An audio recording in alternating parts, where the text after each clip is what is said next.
This is how I would learn Facebook ads from scratch if I could start over today. I've spent over 20 million on paid ads throughout my career, most of it on Facebook ads. Currently, my portfolio is spending between 1.5 and 2 million a month on paid ads. Now, the reality is that most of the Facebook advertisers are losing money on their ads. This is exactly how I started out until I understood these 5 principles that now enabled me to scale my own brands to over 900K per month and help a bunch of other brand owners to scale from basically 0 to 1 million a month. And it all starts with avoid the ads manager. So I'm going to share a bunch of controversial stuff here that, potentially you will think, what is this guy talking about? I've never heard of that. But those are the principles that are so essential and that I see that are overlooked all the time. Avoid the ads manager. What? You're doing a video about Facebook ads and how to learn Facebook ads, and I'm not going to share the screen. I'm not going to show you the ads managers or any buttons. The reason is that this is where most of the people fail. They think the solution to the Facebook ads, to their Facebook ads performance, is in the ads manager, inside the ads manager. Some kind of magic button that you have to click, or some kind of like secret targeting option where all of a sudden like your business is exploding. This is just not the reality. I tell this, like I had to learn this the hard way, and I'm going to show you some examples or tell you some stories. So one thing that I see, and that I've been guilty of all of that, by the way, right? That's where I can share that. One thing that I see a lot of times, and I tell you a story about this, is really to be hyper focused on the ads manager and trying to solve all the problems inside of the ads manager.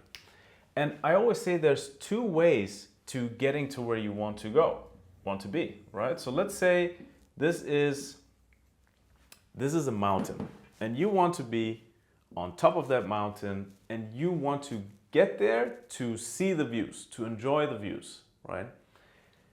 Now there's person A who just wants to he wants to get there, like a person A, person B, okay? Person A is kind of like I call him the grinder, right?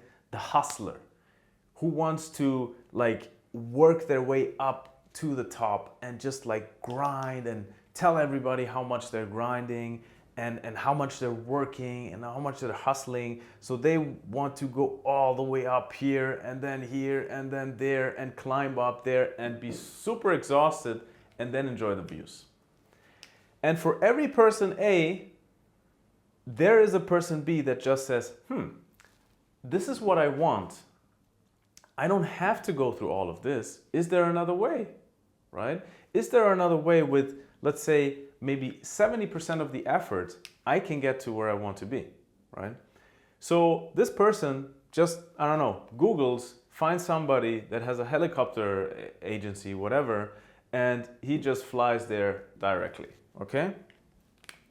And that's so crucial when we look at how people run Facebook ads and how I run Facebook ads, mostly until I understood this.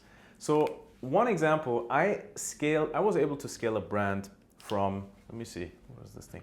I was able to scale a brand from 27K to 893K in 30 days. That was like, at that time, I don't have the numbers of all of the case studies, but I know a bunch of guys in that industry. That was one of the craziest case studies ever, right? So I took this business from this e-commerce from 27K to 893K. But I'm going to tell you how, and you're going to laugh about me, right? So they were basically spending like $200 a day at that stage, right? So nothing, not a lot. And I was able to scale them up to spending like in peak days 30K per day, and that was in the span of like 14 days, right? So insane. But how did I do it? I literally tell you, I was in front of the ads manager all day. That was what I was doing. Like, I wasn't doing anything else.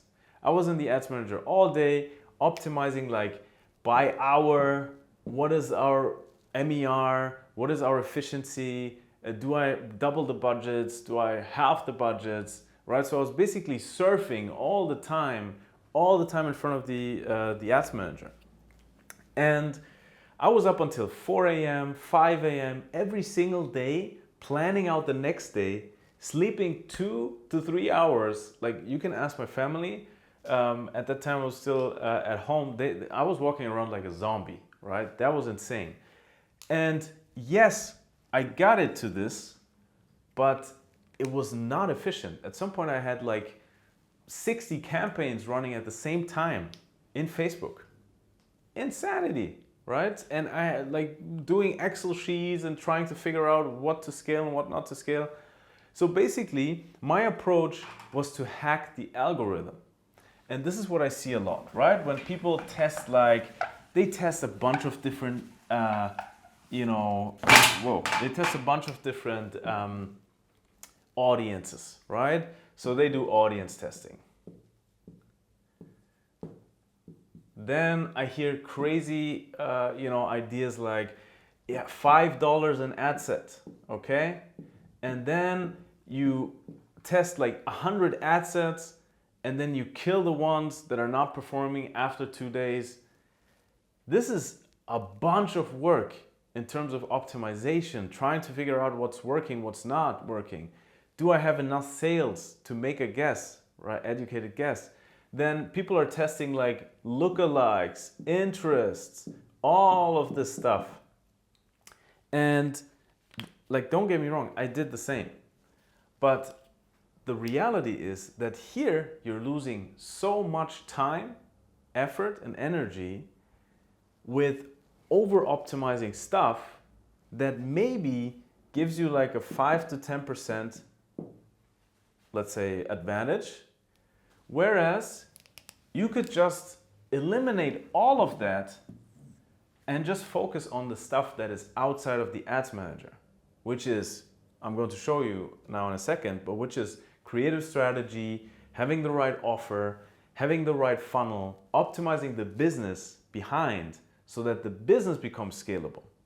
Because then you don't spend a lot of time in the ads manager and you have a very, very simple setup. And I'm going to share you my setup. My setup is, I have one CBO. This is my main CBO. This is where I have a control. Okay, so here in this control ad set, I have the best ads that are running in my account, right? So this is just like where I want to spend the most money. These are the best ads that I've had up until now. And then I basically run different tests in the same CBO, right? And this, I continue, right? So my goal is to basically just say, this is what I want to spend. I don't know, whatever. If it's 2K, okay, 2K per day. Then I'm making sure that I spend the most money on my control, right? And at the same time, I'm just pushing in new creative tests. Very simple.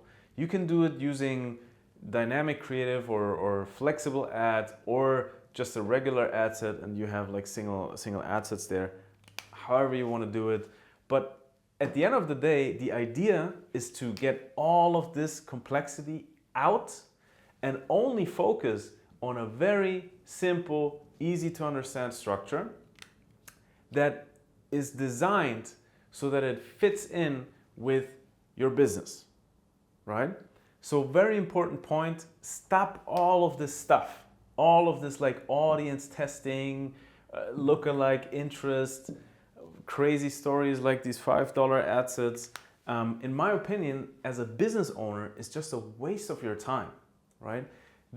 You don't want to be like the ad account nerd that is in front of the ads manager all the time. this structure here has helped myself and clients of mine literally optimize, like they're spending like 15 minutes a week optimizing their ads.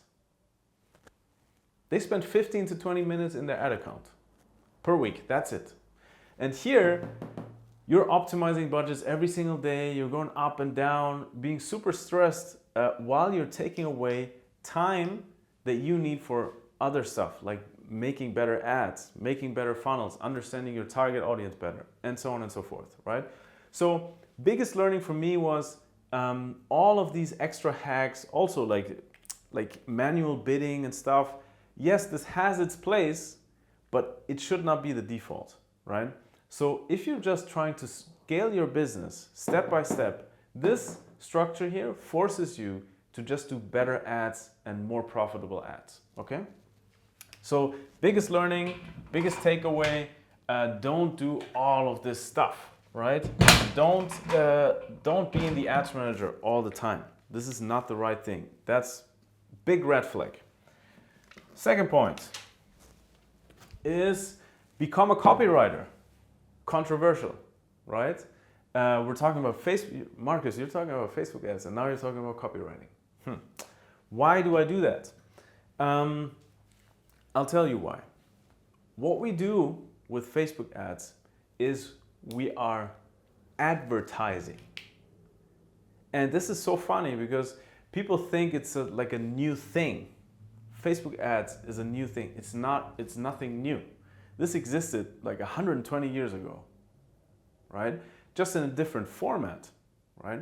So the way that I started to see better results with my ads, with how the ads converted, how my landing pages converted, yada, yada, yada, was, and just better results overall when using paid ads, was when I started to study copywriters, like the great copywriters. And what I would give you as an advice is really like to study these old books, right? And there are a bunch of people that you can study, right? I can leave you a list down below, or in the comments, I can share some of my favorites there. But I've read a bunch of different copywriting books, and these have helped me to understand, okay, how do I, and that's the cool thing, in these books, these books may be like 100 years old, or like, I don't know, 50, 60 years old, but the principles that they use are still the most important, like it's still the same today. Nothing really changed. The only thing that changed is that now you push a couple of buttons, right, and you put in a budget, whereas they back then basically ran ads on newspapers, right? So what I would look into is really direct response copywriting. This is what you want to understand. And a quick breakdown on what is important here.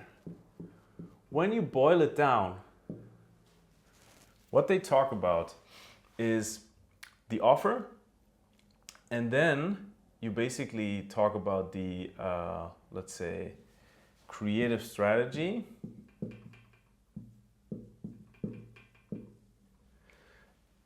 and funnel. Okay, this is already translated a little bit into what we do and how we apply it. And the cool thing is all of this is fueled by, and this is what everybody is skipping, and this is why I told you to not go into the ads manager. Research. Before I touch any button in the ads manager, or I tell my mentees or the founders that I help to start running any ads or just optimize their ads, is really first do the research. Who do I sell to? That's like when you look at these copywriting books, like for example, Breakthrough Advertising, you will understand that a big part of why they're so successful, or they've been so successful, is that they put a lot of effort into understanding who they're actually selling to, right? So this is something that a lot of people skip, and I'm going to give you like a very simple, let's say, way to go about this without overcomplicating stuff. I have longer videos on that topic on the channel where you can go more in depth, but just here as a top level thing, research is about understanding your customers, right? So most of the times when you're running ads, you already have customers, or even if you don't run ads, you got them through other channels, okay? So the first thing to start is always with your customers. Always saying you're sitting on a pot of gold. Your customers will tell you what are the main motivations, okay? Why did they buy the product in the first place? What is the value that they get out of the product, and what are maybe things that almost held them back from purchasing the product, right? So where are they, let's say, skeptical? If you understand these three things, why do people buy my product? What do they value about my product specifically, right? So what's the value for them? And what are things that maybe are holding them back, or were almost holding them back from purchasing the product? If you understand this, then the idea is just to flip it around and get more of the same customers, right? But speak in their words. Very simple principle, but always works, right? Because then maybe you will find out, oh, my customers, they bought my product, my cream, I don't know, for resolving their age spots. I didn't know about this, right? I was thinking, you know, that's just like a general face cream. Okay, cool. So now let's go out and find people that have that same problem, that same pain point, and just position the product for this pain point. Because I already know it will solve the pain point, because I talk to people that are using the product and they're happy with the product, okay? So this is the way to use research effectively to understand what kind of offer do I give, what kind of creative strategy do I use, or communication, and then also how do I communicate throughout the whole funnel, right? So if it's a cream for age spots, then I might be offering like a anti-age spot bundle, right? That helps them to solve this pain point even better, where I maybe have some other products that help them solve this pain point that they're coming in with. Then in the creative strategy, I talk about how this product, like what the problem is with age spots, why most of the other solutions don't work, and how my product is different so that it helps you to resolve this pain point. Same thing in the funnel, I'm only going to talk to this specific target audience that has this pain point. And all of a sudden, you have a 100x chance of making things work on Facebook ads than just, you know, starting with a bunch of ads without having like a clear-cut strategy when it comes to who do I want to target. Okay, so very big takeaway here. Invest the time in getting a better copywriter. You don't have to be like the world's greatest copywriter, but like getting a basic understanding of how to do copywriting, how to really understand your target audience and speak to them, that will help you a lot, right? And ultimately will save you a bunch of money. Okay, so second thing, become a copywriter. Number 3, think like an investor. What does that mean? Okay, so what we're doing when we use Facebook ads, and you could basically exchange this with any ad platform, Google ads, TikTok ads, whatever it is. We are investing into our business finally, right? So we have to think like an investor. And you know, there are two ways to get, or there are multiple ways to get to where you want to be, right? You can get to, let's say, increasing your spend to 5K per day by just testing creatives like a maniac, right? And like investing tens of thousands into, or hundreds of thousands into like producing content and you know, just like testing a bunch of different creatives. So you're essentially choosing, and that's it. It's a choice, right? It's a choice. You're saying, well, let's just test like 100 different creatives, or even more, 200 different creatives, right? And then we see what sticks. Maybe those 2-3 will work, and they will scale the account. Most likely they will not overcompensate what you've spent for this, but you get to 5K spent, right? So this is one way, but as an investor, for me, this is super inefficient, right? This is super inefficient.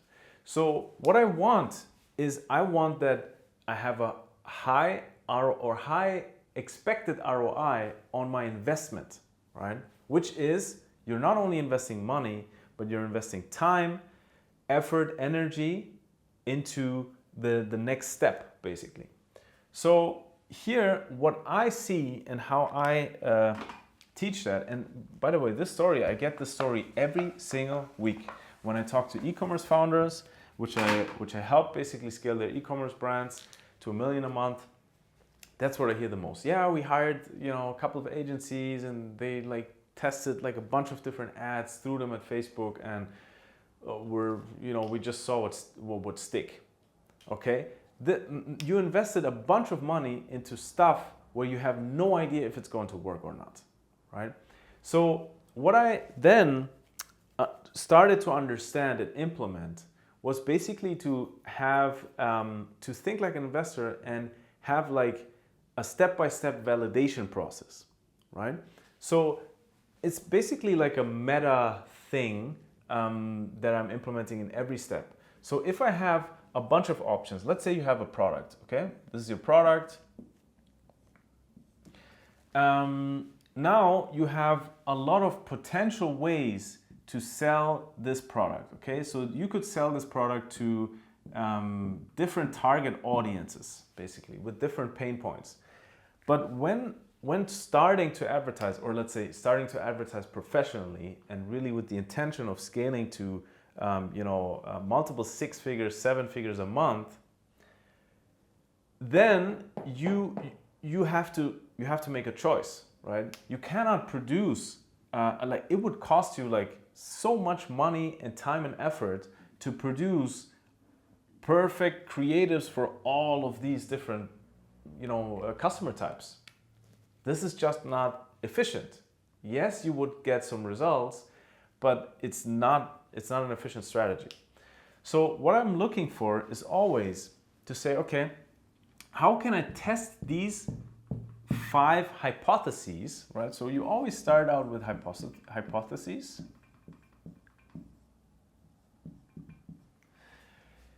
And then you look to validate or debunk the hypothesis. Very simple, right? So, but the key here is to make the validation process efficient and low cost. Okay, so this here has to be low cost and efficient and fast. Okay, because this way it doesn't cost me a lot to validate my ideas or hypotheses, but then at least I have a pre-validation and I can double down on what's working. Okay, so here, very specific example. I have a product. I could sell this to, people that have wrinkles. I could sell it to people that have, age spots. I could sell it to people that have acne. I could sell it to people that have dry skin. I don't know who I should sell it to and who is the most profitable audience. So what I do is I really simplify it and try to validate these angles, how I call them, without spending a lot of money, right? So the idea here, to give you an example on that, is just to use a static ad, okay? And just write here the message for, or messages that resonate with people in this angle. And I do this for all of these angles. So this here takes me, 15 minutes.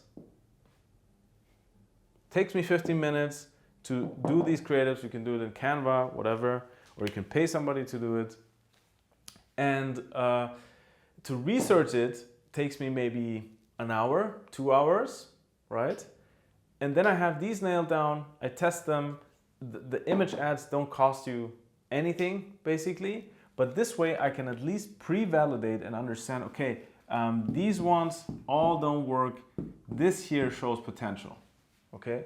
And then I go into the next step, which again is hypotheses, okay? So it could be that, like different styles of creatives, work, right? So I want to understand, is it like a founder ad, for example? Is it like a UGC ad, okay? Or is it static ads, right? So what I do then in the next step is basically do the same process again, but with more elaborated creatives. Now I already have the pre-validation, so I'm not going to like waste money, but I already know this angle is the way to go. So this is the way that I want the founders that I work with to think, because this is the way that helped me to just move, like find something that is scalable so much more efficiently without having to test like hundreds of ad creatives and just praying that they work, okay? So please don't do this mistake and just go ahead and say, yeah, more is better. More is better once you've pre-validated what actually is working, okay? And that's the process for that. Okay, next thing, ROAS is a scam. Who would have thought that I say that? Facebook ads, when you're talking about Facebook ads, you're basically always talking about ROAS, okay? That's what all the people say. Yeah, my return on ad spend, and people have like screenshots of like a ROAS of 4. Wow. What does this say about your business? What does this tell me about your business, right? You could have a return on ad spend of 4 and a frequency of 10 and basically just be retargeting, and other channels are moving the business forward, but you're just like sugarcoating your KPIs in the ads manager, okay? So this is important to understand. What we're trying to do is we want to scale our business, okay? This is our goal. We don't care about the return on ad spend that is tracked in Facebook. I couldn't care less about this, right? Because the real truth is, number one, attribution just sucks.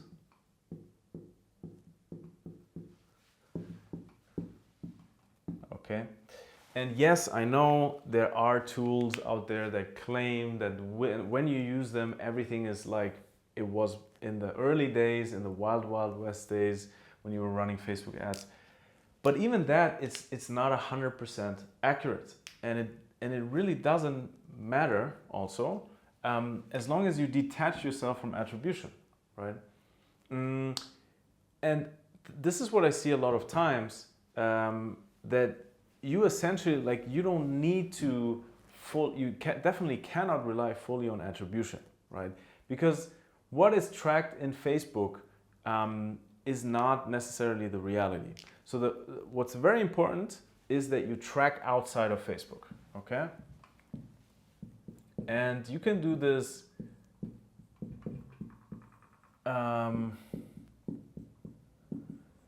you can do this very easily. What I do with brands, I mean, there are, software like Triple Whale, for example, that help you do that.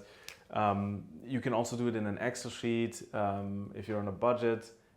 Doesn't matter, right? The only thing is that you track outside of Facebook and you really understand how much do I spend, okay? What's my spend? And what is my new customer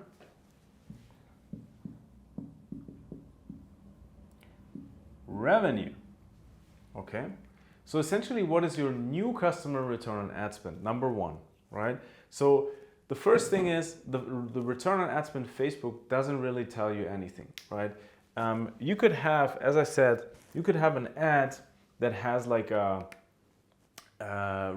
super high return on ad spend, but when the frequency is very high, what happens is that this ad gets shown over and over and over and over again.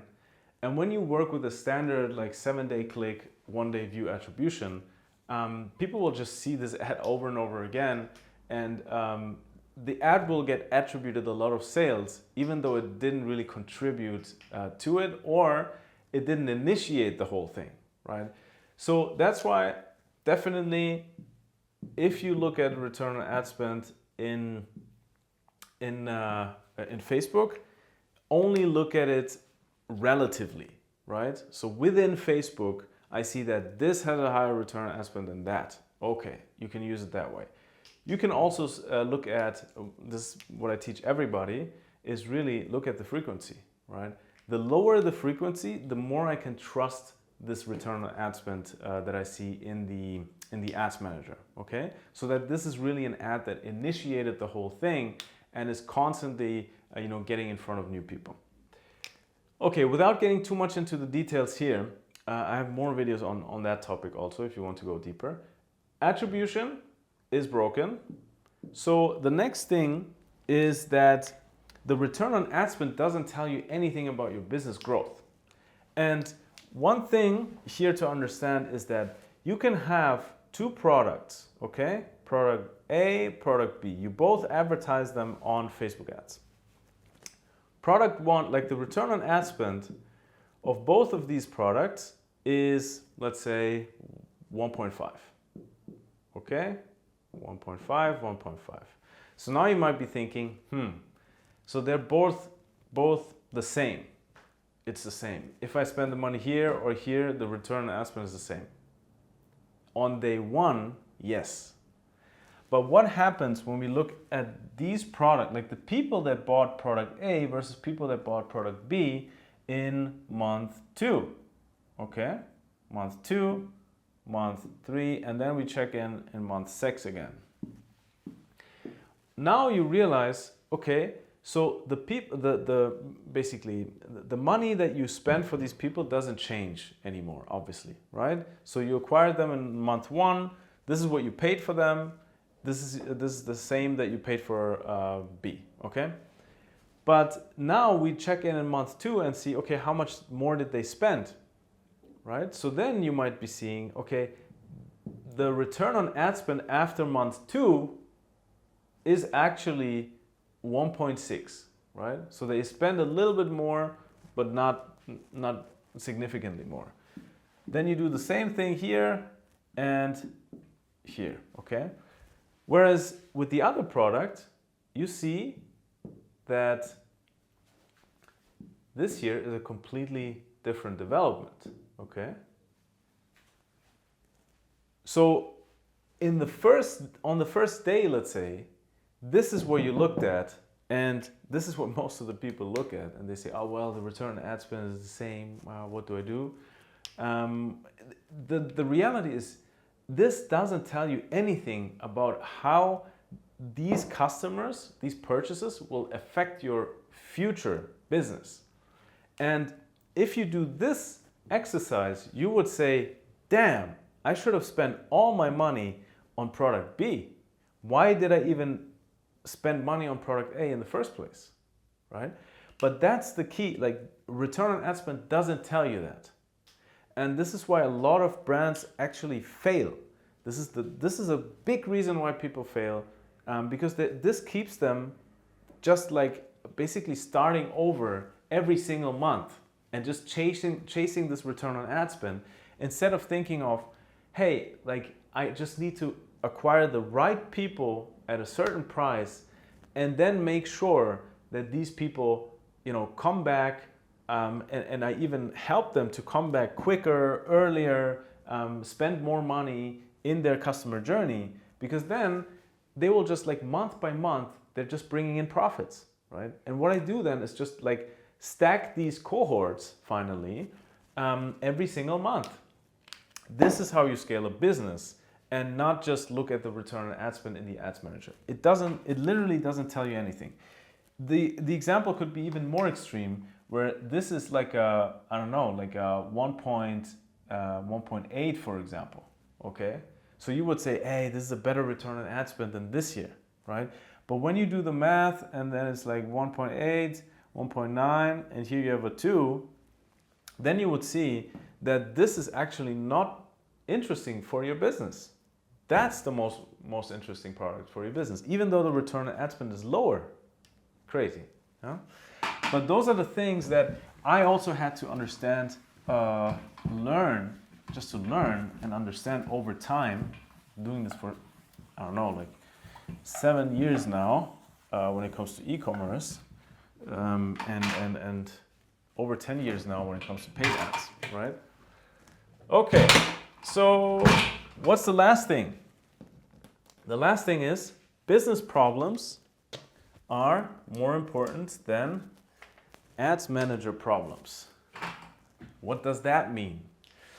This means that most of the times you might be thinking that the problem lies in the ads manager. And this is something that I see, brand owners gravitate a lot towards, right? Which is something is not working, the performance today is bad. What's happening in the ads manager? How can we optimize this? How can we do this better, right?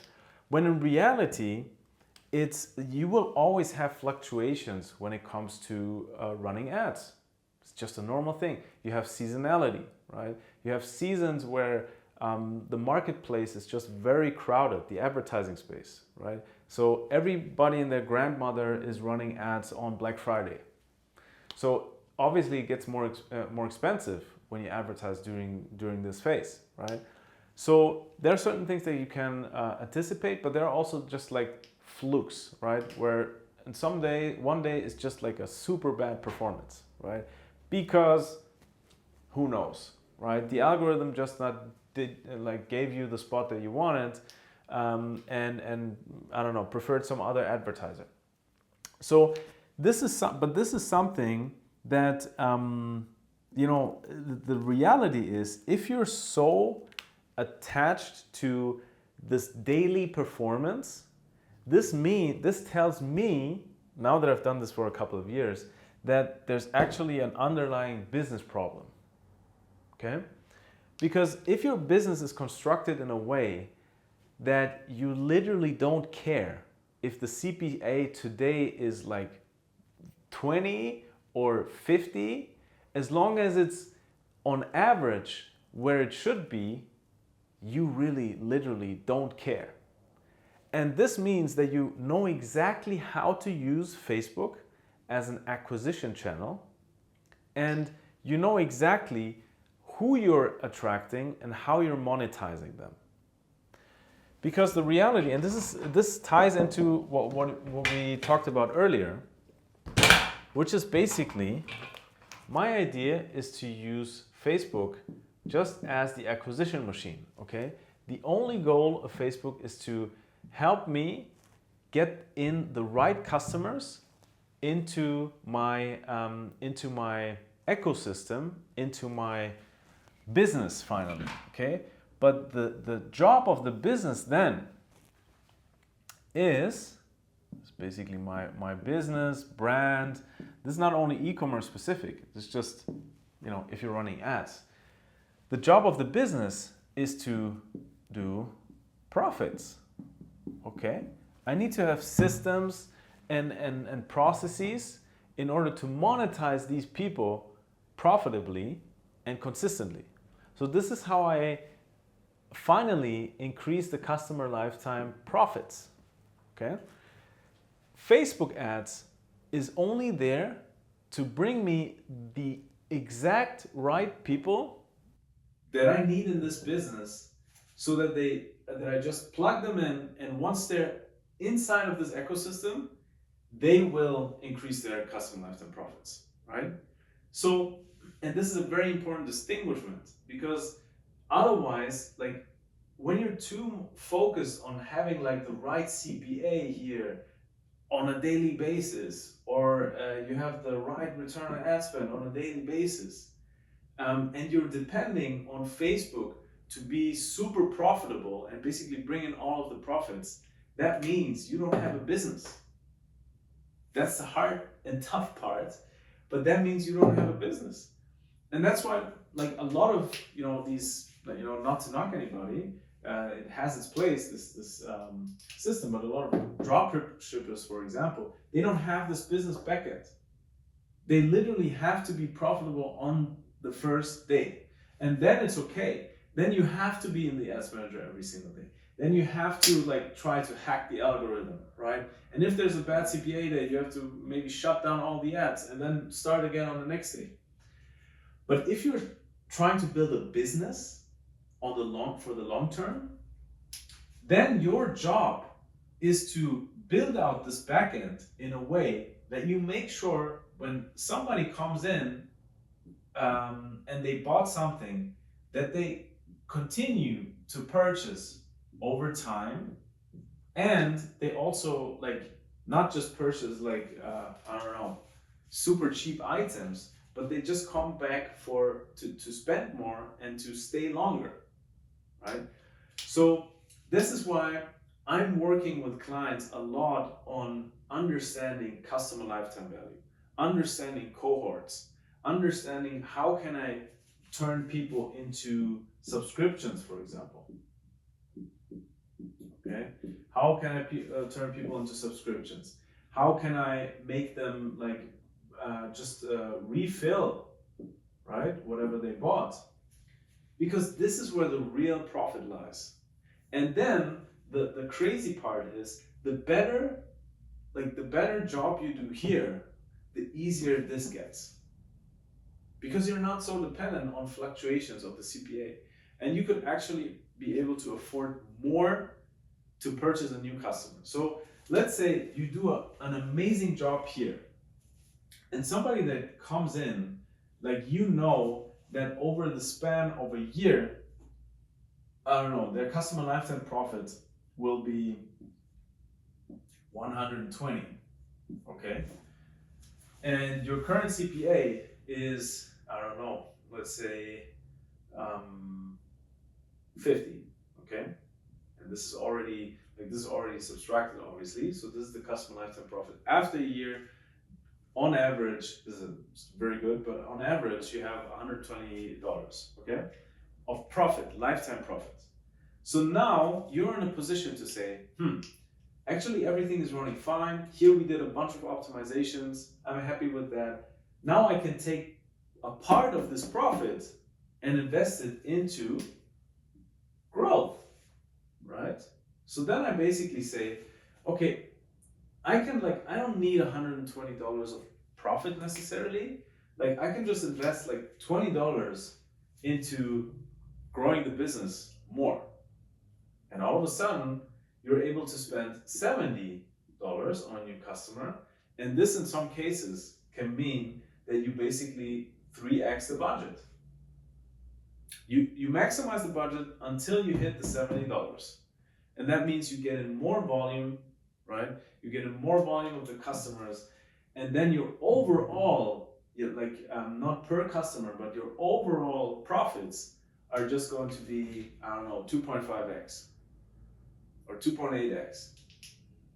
And this is how you create this flywheel of sending the right people in, understanding how to monetize them, and then reinvesting this into growth if you want, right? But the main takeaway here is focus on your business. Focus on understanding how you can monetize people here. And then the job of Facebook is just to attract the right people for this system. That's it, right? And then you have an easy time. Then you don't need to spend hours in the ads manager, right? You can do this in 15 minutes, 20 minutes a week, right? Obviously you push in the right creatives and all of that stuff, but those are very basic principles that help me to just be more clear on what I actually want from Facebook, right? And I hope that this really gave you like a fresh view on this whole thing, because I have the feeling that not a lot of people are talking about this. Quick recap, avoid the ads manager. The solution to your problems is not in the ads manager. And definitely don't jump into it without having done the work before, right?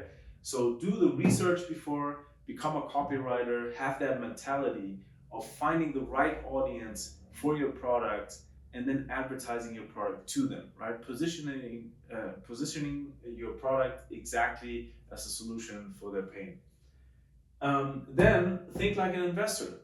Stop throwing in a bunch of different ads and just seeing what sticks. This costs you actually way more money and time than having a structured approach to your Facebook advertising strategy, right? So make sure to make hypotheses and then validate these hypotheses and then double down on the ones that show potential, okay?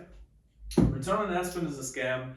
Don't trust all of this attribution stuff. Don't trust the Facebook return on ad spend. Track outside of Facebook and make sure to understand what kind of customer am I actually attracting, right? So this is something that the return on ad spend doesn't tell you, but you have to understand if I'm advertising multiple products, for example, which product actually delivers business value over the next 3-6 months, right? Because I want more of these customers and I just don't want these tire kickers that come in, do a sale and never come back, right? So this is what the return on ad spend doesn't tell you. That's why it's a scam, in my opinion. Business problems or scam metric, vanity metric, whatever you want to call it. Last point, business problems are more important than ads problems, okay? Don't be the guy that is like, harassing everybody on the team. What's going on with the CPA? Why is the return on ad spend so bad today? This just says the business is not ready yet, and you need to work more and harder on the business to make sure that you monetize the people that come in, right? Because then every single month, even if you don't even touch the ad spend just stays flat, your business makes more profit every single month, right? And more revenue if you do it the right way, okay? So yeah, I hope that helped you, and let me know in the comments what of those surprised you the most, and yeah, wish you all the best and see you on the next one. Bye-bye.